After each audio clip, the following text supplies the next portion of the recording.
Hi everyone, I'm John C. Morley, the host of the JMOR Tech Talk Show and Inspirations for Your Life.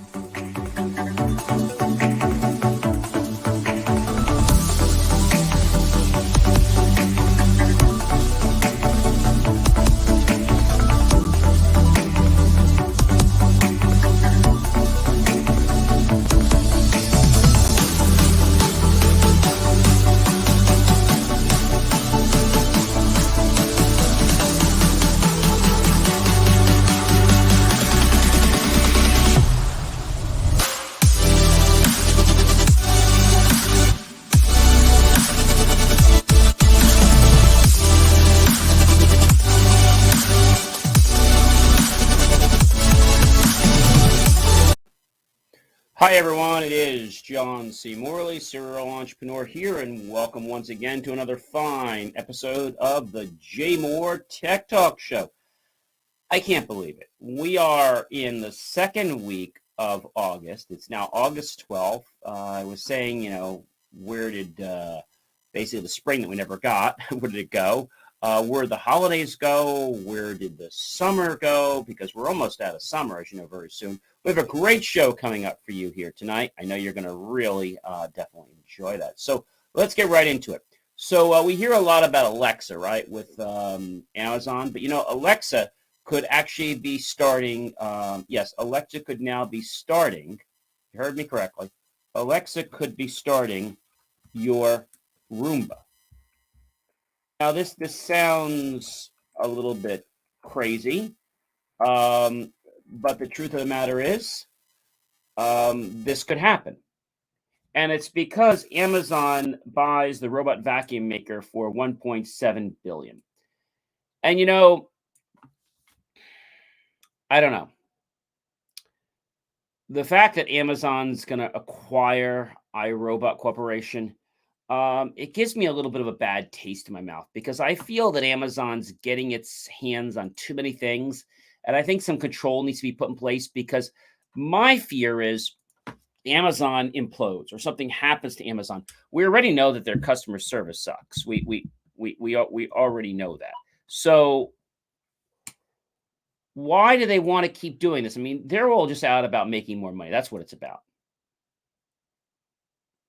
And so I don't know. I just feel that this is a problem. And I feel that the reason that they're acquiring it is not to really grow iRobot. It's actually to do something on the defense end and also to use this robotic technology in their fresh stores and stuff like that. So I don't trust Amazon for squat. I really don't. They have the worst customer service in the world. And then they always try to appease you when you call them. So Amazon will pay $61 per share, valuing iRobot at a premium of 22% to the stock's latest closing price of $49.99. Now, iRobot's stock rose 19% not too long ago to $59.66. At its peak during COVID-19 pandemic lockdowns, iRobot shares were more than twice that price. And now, I don't know. I have a problem with Amazon buying this. I really do. I mean, I know it's going to happen and all that, but I just feel that it said that it's going to safeguard customers' privacy and does not sell their data. Baloney. I don't believe them for 1 minute. iRobot's fortunes took a hit as consumers started rethinking their purchases amid rising inflation. But, whenever Amazon gets involved, like with the doorbell and other stuff, they're always doing things that are best for Amazon. They're not doing things that are best for you or for me or any of the good consumers in the market or businesses. They're not. Unfortunately, I hate to break this to you. Amazon is just in it for themselves. They don't care who they harm, who they hurt, and they're very political. They're extremely political. So I've never been in love with Amazon. They think it's okay to raise prices on things like Prime. They're a necessary evil, I think some people use, but I have to tell you, they are the worst company to follow when it comes to customer service because they have no customer service. Their idea of customer service is appeasing you and yesing you to death and then doing absolutely nothing. I don't know. The question you're probably asking is, why did Why did Amazon buy iRobot? Why? So Amazon announced it had agreed to acquire the vacuum cleaner, making iRobot, as I said, the 1.7 billion, scooping up another company to add to its collection of smart home appliances. So that's really where I think they're going. They're trying to get into the smart home appliance market. They tried to get in the security market. Now they got into the medical market. I mean, when is it going to stop? I just think that Amazon should be restricted by our government and put in place because they're starting to dominate too many markets. And frankly, their service sucks. So, how can we allow this to keep happening? We can't, ladies and gentlemen. We have to boycott them for certain technology because I feel that if we keep buying from them, they're going to keep getting bigger. Now, you might say, oh, gee, they're so good. There was a guy that got on LinkedIn the other day and he was talking about the fact, they have these fresh stores. And I said, I hate them. I've been in them. I don't think they're that great. And frankly, I think they got a lot of bugs. And I think they're taking away a lot of human jobs. I mean, that's just my take on it. But Amazon has never been about the public. I mean, now they're creating these parties for people to go and basically sign up to work there while they're stripping away their life. Unfortunately, they're just a company that really just doesn't care about anything. They just care about money.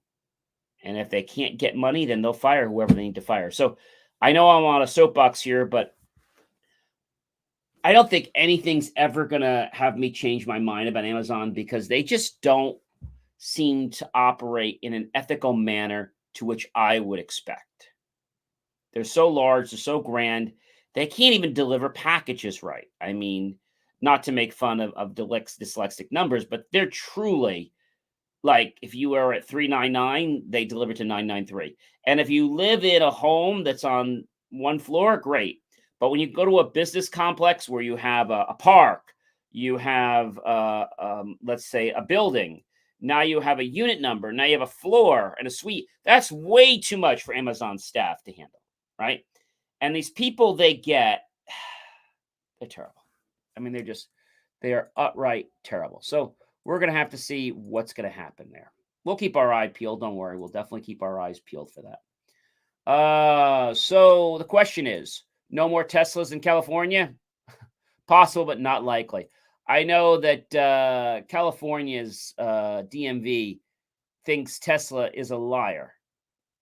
And California's Department of Motor Vehicles has had it up to, what, with Tesla. Full self-driving claims. In fact, the DMV is so fed up that the company may no longer be allowed to sell its cars within the state. But that's what they're saying. I don't know if it's going to go to that, but they're terrible. They're terrible. I don't know who's worse, Tesla or Amazon. I think it's got to be Amazon because at least Tesla does have customer service. But I mean, So not too long ago, on July 28th, the DMV's chief of industry services, Aileen Short, filed a complaint against Tesla, alleging that the company deliberately used misleading language in marketing Tesla's full self-driving and autopilot features. And I tend to agree with them. I think Tesla's right now in a little bit of hot water, and they're trying to swim so desperately. I should say swim. They're just trying to tread water, let alone swim. They're just trying to tread water so they don't drown. I don't know. If you have your Tesla and you have a problem, say something. If you don't say something, then how's everybody going to know that there's a problem? I don't know. This is a problem. The autopilot feature is a feature that comes standard in all new Tesla cars, and it allows for automatic steering, lane changing, and braking while the driver supervises. The full self-driving beta feature, which costs just $12,000 for users to opt into, launched in September of 2021, and it claims to allow for abilities criticized by the DMV, as we said. At the launch, its name was under immediate scrutiny from the National Transport and Safety Board, which had an issue with the name's implication that the car would be fully autonomous. This is not the case, as full self-driving still requires the driver to be and actively engaged with driving in case of emergency malfunctions. We've already seen what's happened when the cars have caught on fire from the E-tainment system, right? E-tainment system would basically, the fan would not kick on in the right time frame, and the unit started smoking. Car goes on fire, can't even get out of your vehicle. So you've got to take an axe, which I always say Tesla should give you an axe so you can get the heck out of the car. People are breaking the car with their elbow and jumping out just to save their lives. I mean, is this really a car you want to own? I know I got my deposit back. I definitely will not own a Tesla. I am looking at some other cars, including the Porsche, but the Tesla's not one of the ones that I'm going to be driving.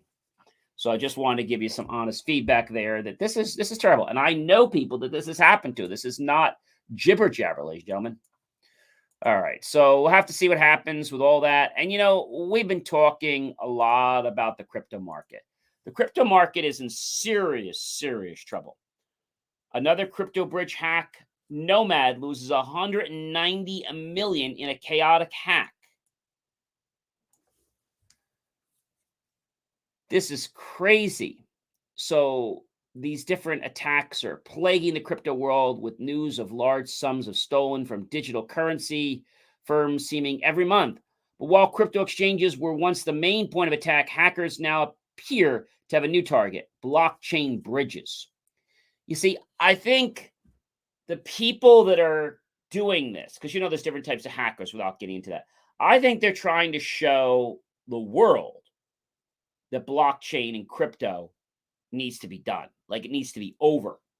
And I think they're trying to send a message to say, look, enough's enough. Everyone that I know that was in the crypto world, they suddenly just vanished. They canceled their email, got off social media, got rid of their cell phone numbers, changed them. And they're like nowhere to be found. I mean, this is just like an abomination. So crypto's not the way to be, okay? And they claim that they're working around the clock to fix issues, but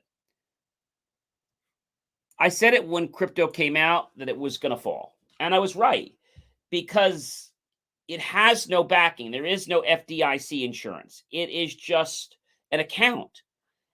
And if you are to put your hard-earned savings into crypto and then know that it might be lost,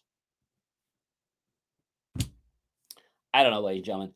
I have a bad taste in my mouth about crypto, and that's not going to change. The people that I met through the pandemic online are people that, to be honest with you, I probably wish I never met. And I don't like to say that, but these people are just so phony, and they just are trying to BS everyone. I mean, that's really the truth of the matter. And now that the government's getting smart, they suddenly have changed the direction. We'll have to see. Well, ladies and gentlemen, your remote employees, unfortunately, I hate to break it to you, but they're lying. They may be lying. Managers who miss the office could have one or more reasons to push back against remote workers.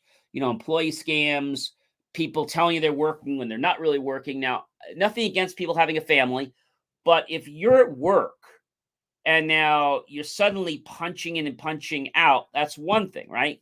That's also not good. But if you're not punching out and something happens at home, like a quick emergency, not a big deal. But if this keeps happening and it's a pattern, you're really stealing from your company that you're working for. And ever since remote work had gone mainstream, more and more people have been figuring out ways to manipulate and get around working.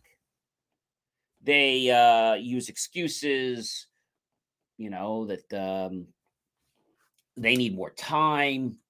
I mean, I see it in my own industries. People, they make excuses to do things when they're here, but then when they're at home, they claim that they need more time, but they're not getting it done. I think a good manager has to keep communication lines open. And I think when something goes wrong, you need to write the person up. Now, if you want to give them a warning, that's perfectly fine, but then write them up 3 times and they're gone. Because the problem is, you need to let them know what they're doing wrong in their life, in their job. And if you don't let them know what's going on, well, I got news for you. They're going to keep walking on you. They're going to keep manipulating you. They're going to keep stealing from you. Now, stealing sounds harsh, but it's the truth, ladies and gentlemen. They're stealing from you.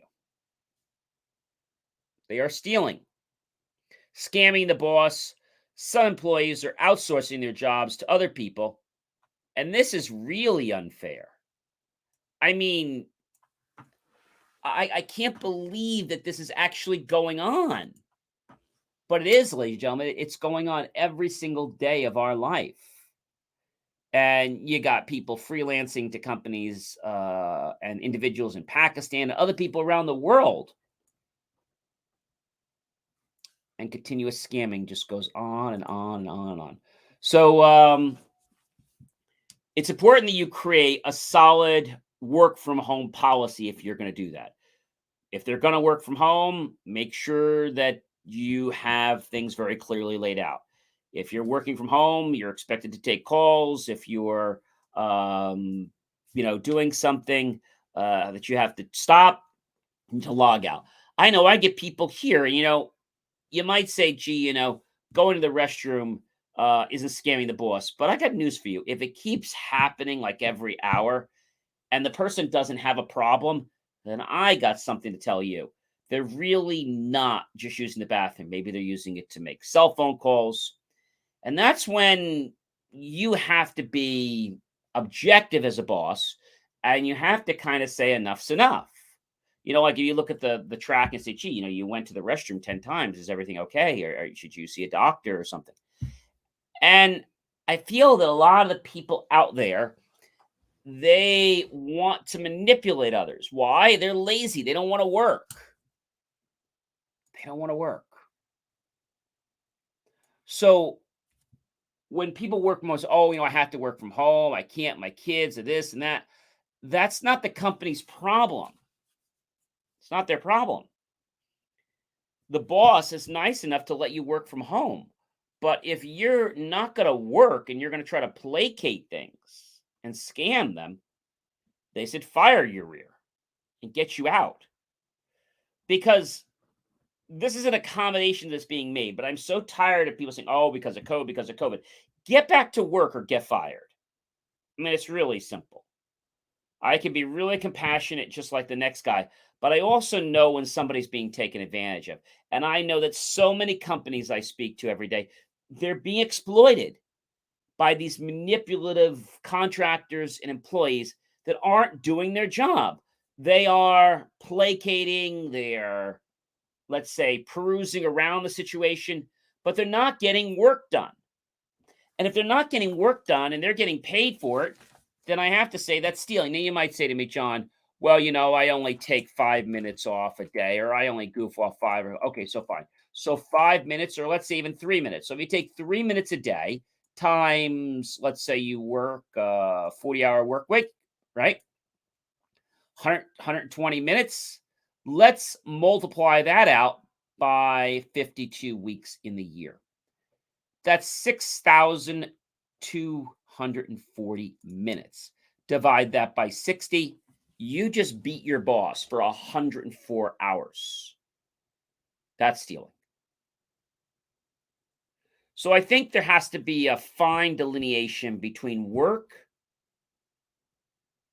and being friends. Now, I'm not saying to not be friendly. What I'm saying is don't go over backwards for them. Somebody's birthday, you want to get them a card, and fine, but don't go overboard for people that work for you. Because if you do, they're not going to be that appreciative of it. And now they're going to think that they can placate you more because you just bought them a cake. So be a little careful with those things. I hate to say that, but it is the truth. And we have to have policies and procedures that are going to handle people that abuse working from home. And I got news for you, ladies and gentlemen. Once you make one person example, once one person gets fired, you're going to see how quickly everybody toes the line because they're not going to want to get fired. Pretty interesting, right? All right, let's get on to another important topic, a topic that I think is definitely interesting. Our friends Meta or Facebook, whatever they call themselves these days, shutting down one of its biggest virtual reality games. This is pretty cool, right? So Meta hiked up the price on its Quest 2 headsets and also announced that it's ending Quest 1 support for Population 1 and the popular battle royale shooter set in virtual reality. Big Box VR, the Meta owned developer behind the game, shared the update in a post on its blog, noting that Quest 1 owners will no longer be able to launch or play the game starting October 31st, 2022. Big Box VR says the shutdown is necessary so it can focus on developing new experiences that will, quote unquote, push the boundaries of multiplayer VR.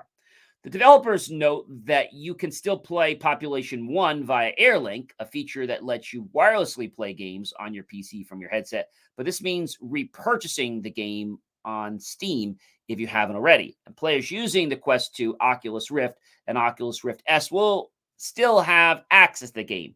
While Meta's offering of Quest 1 owners a refund for Population 1, there's a catch. You had to have purchased a game from Quest Store within the past 6 months. The policy seems kind of unfair for a game that launched on the Quest nearly 2 years ago and will likely leave a number of players with a game that they can't even play. Can we say class action lawsuit? I knew you could. You know, it's funny, but we really have to be careful about what we do, right? And I think that all these companies out there, for whatever reason, they are trying to get away with whatever they can. Now, it's not nice to say that, but they're trying to get away with it. And if they're trying to get away with things, and you know what that means? That means that they really don't care about the people. They don't care about the people. They just care about the green stuff.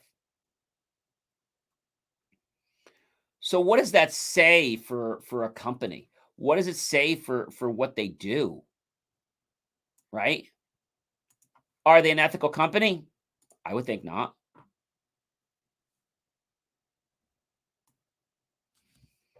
I don't know. I just feel that these companies do this and they have a plan to do this. Like, this is not something that they just do last minute. I think it's a plan all along that they know that they're going to just take this tactic. And see, that's my problem. I get when things happen and there are hardships, but I don't like it when companies have already planned this exit strategy and said, this is where we're going. We're not even playing to be successful.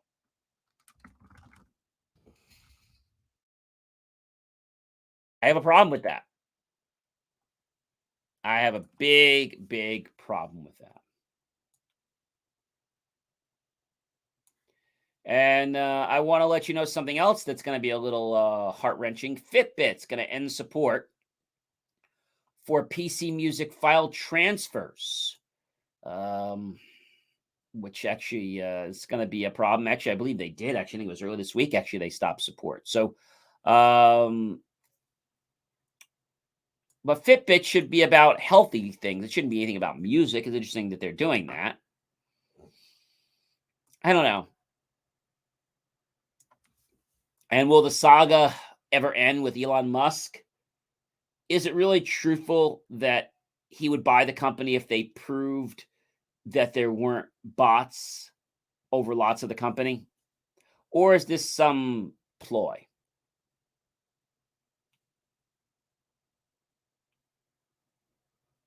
I don't know. And Intel has stated that the Meteor Lake, basically, they are denying the claim that it's going to be delayed to 2024. They're saying that the chip will come out in 2023. We'll have to wait and see exactly what is going on with that. Because I don't know, ladies and gentlemen. That's the big thing. But I do want to talk about something else that's kind of interesting. DDR4 versus DDR5. So DDR4 will run at speeds up to 3,200 mega transfers per second. and DDR5 will run up to 4,800 mega transfers per second. So it means that DDR5 transfers data at about 38.4 gigabytes per second, while DDR4 tops out at 25.6 gigabytes per second. So 50% faster than DDR4. And so the question is it worth upgrading to DDR5? Memory, just to give an example, memory, you're probably talking almost, I'm going to say 60, 70% more. Do most people need that? I'm going to say no. And DDR5's memory will come out soon, but I want to warn everyone, if you have a DDR5 motherboard and you have DDR4 because they look similar, and you push the chip in and you try to force it, you will break it. So make sure, ladies and gentlemen, if you are installing memory and you recently got a brand new motherboard, make sure that the motherboard, if it's DDR4, it's DDR4 memory. If it's DDR5, it's DDR5 memory. Make sure, because what I've noticed is a lot of manufacturers are putting DDR5 around the outside pretty big. But when it's DDR4, they just have it really small. So do make sure that you are checking that out, because I wouldn't want to see you guys damage your motherboard. And that could be annoying. And then you'll have to change your entire motherboard. So I don't know. They're saying right now that the Senate is just one step closer to actually approving the big tech antitrust bill. But is it really going to go through? I don't know. We're going to have to wait and see what's going on, according to The Verge. And I think, ladies and gentlemen, that there's a lot that's morphing in technology right now. And I have to tell you that the issue in life is coming down to privacy. Now, we've always known about this before, but it's becoming very critical to understand what is the cost of free. And the cost of free is you giving up your privacy.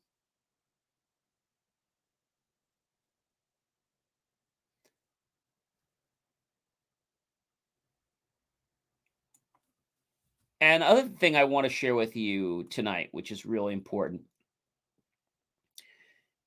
is that as technology evolves, okay, there's always going to be security holes. We know that. And another one that's very interesting, which I want to share with you, is that the U.S. emergency alert system has some dangerous flaws in it. I mean, really bad. Something that's supposed to be here for an emergency has become the key tool for police investigations, what they call the cryptocurrency tracing. But its accuracy may soon be put to a test. Not too long ago, they reported a new court filing from the legal team representing Roman Sterlingov, who's been in jail for 15 months, accused of laundering $336 million in cryptocurrency as the alleged owner and operator of dark web crypto mixer Bitcoin Fog. Sterlingov not only maintains he is innocent, but his defense attorney claims that the blockchain analysis that served as evidence that Sterlingov set up Bitcoin Fog is flawed. So FEMA warns that its emergency alert system can be hacked. Wow.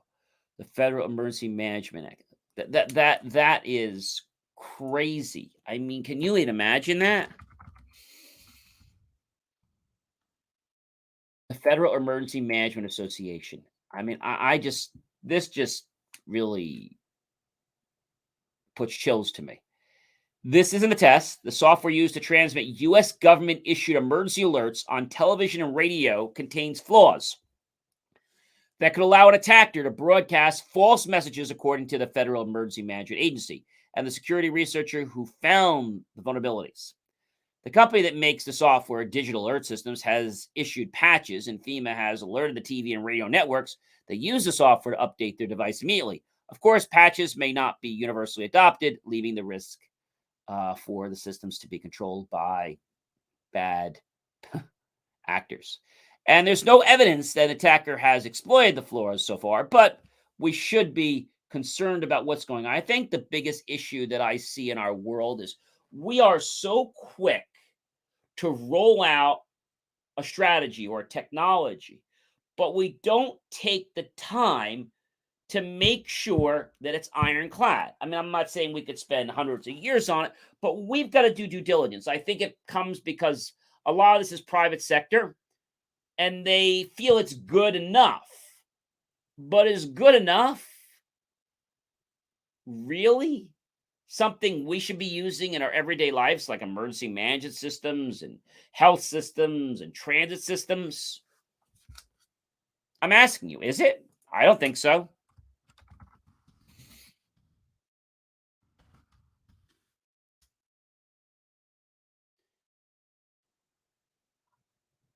I don't know. And things like the MTA was breached by hackers in the cyber attack surge. And so now they're able to get into these systems and they're able to control signage. They're able to affect what's going on with trains. I mean, this is all bad because they can grab the information. So there were security flaws in the MTA. And I don't know if you guys know this. Amtrak had security deficiencies. Now, this might seem crazy, but this was back in 2019. Washington's Union Station and Ivy City Yard maintenance facilities continue to have serious security gaps that make them vulnerable to trespassers and potential safety problems, according to a report from Amtrak's inspector, General Leasing, not too long ago. Now, this was several years ago, but some of these security vulnerabilities allowed a driver in a red vehicle to trespass on company property and drive onto the train tracks. The company implemented some new security measures after the incident, but several problems remain. Are placing passengers and employees at risk a serious problem? And so, just because it appears to be good enough, that's a problem. That is a real, real problem.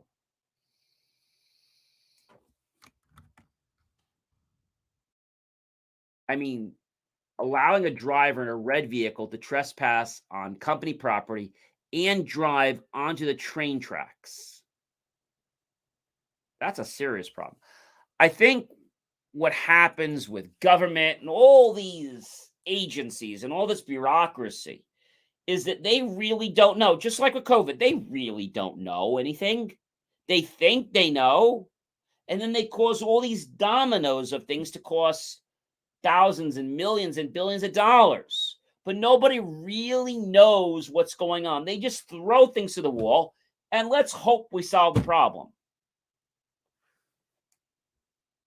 That doesn't sound right to me. But why does it continue to go on? I think it continues to go on because it means our systems are broken. And I don't mean technology, I mean the people that are running them. I mean, look how long it's taken to get bills through Congress and the Senate. This is a serious problem, ladies and gentlemen. And most people don't care about it because, hey, if it's not affecting me, well, then it's not really a big deal, is it? That's a problem.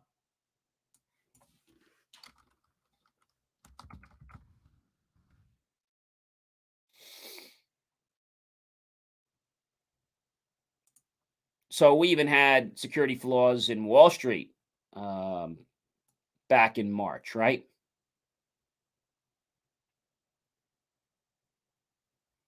And so Wall Street's watchdogs voted to unveil the rule that aims to enhance how public companies disclose when they experience a breach and how soon.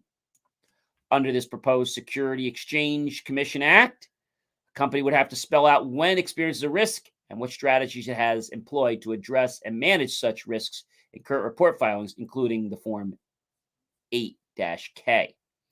So the rule changes, which are subject to public consultation, would also require analysis of how cyber risks are likely to affect the company's financials. This would allow investors to assess these risks more effectively and to locate them more readily, the SEC said, close quoting. So I think the issue is not that we're going to ever be out of 100% of breaches, but I think we've got to be more proactive. We've got to be proactive and not reactive. Because when we're reactive, it becomes an emergency situation. It costs more money, and there's already been damage. If we're if we're actively proactive, I should say, then we can handle something before it actually turns into flame. Now you might say, well, John, it's so easy. We can just do that. We don't need to do that. Yes, you do. Because if you can't isolate a problem and now it's exploited by not just one person, give it 24 hours or less, and several other people are going to exploit it. And once that happens, now the integrity of that whole infrastructure has been compromised. Forget the security. I'm talking about the integrity of everything in there.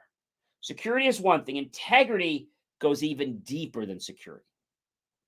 That means, do we trust the information that this system is now expelling or sharing? That's the main issue. I like to trace it back to it was a famous story many years ago where there was all the king's horse and all the king's men, and so basically they were the the character was sitting on the wall, right?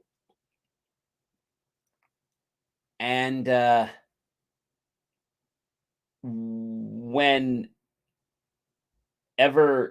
that character, let's say, saw the fox, he was supposed to yell help, right? Or the bell or whatever. So he says, you know what? I want to test this and make sure this works. So he sounds off the alarm and people come running and running, and there's nothing there. He just didn't learn from that lesson. He does it again. Says, you know, this is really getting crazy. Then you know what happens? The third time he really needs them because the wolf is really there. They're like, yeah, sure, he's there. And he doesn't get help. So if you constantly compromise, how could someone ever trust when you're really telling the truth? That becomes a serious problem. I hope you've learned a lot from tonight's JMOR Tech Talk show. Of course, we'll have a great show again next week, which will be August 19th. I hope, ladies and gentlemen, that you'll like, love, and support the channel. Of course, share this out to everyone you know and help keep our content free. And make the choice, ladies and gentlemen, to click below and buy my team and I a nice savory piece of watermelon or an ice cream cone, or even a refreshing drink. We'll be so grateful with those pennies and dollars. We'll invest into new hardware, new technology, new equipment, new software, new video facilities to give you the most draw-dropping, amazing content to keep you safe, aware, and able to grow and improve your life. I will see you guys next Friday. I can't believe that we're already out of time, but I hope you enjoyed, and I hope that you will take what I've said in this show seriously and understand that once you break integrity, it's almost impossible to restore it. Have yourself a great rest of your weekend, everyone.